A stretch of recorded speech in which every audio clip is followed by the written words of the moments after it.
we were interested to know what healthcare professionals understand about authorship criteria.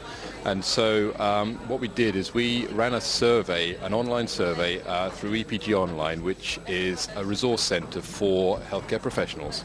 And we surveyed them on what they understood about authorship criteria.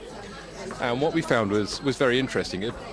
Broadly speaking, there's a very patchy knowledge of authorship criteria. So for instance, if you look at key criteria for authorship, would be analyzing data and designing the study.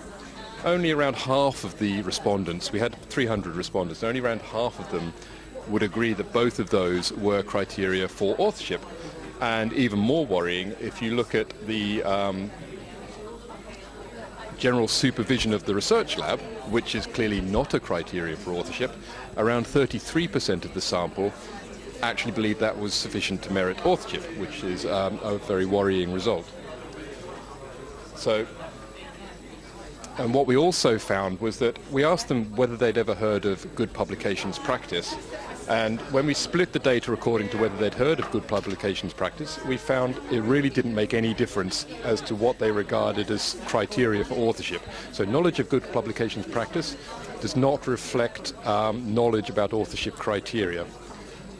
And so in conclusion, what this says is, firstly, there's a low level of knowledge out there. Secondly, simply promoting good publications practice is not likely to fix that. What we need is some kind of direct communication that explains what merits authorship on these kinds of papers.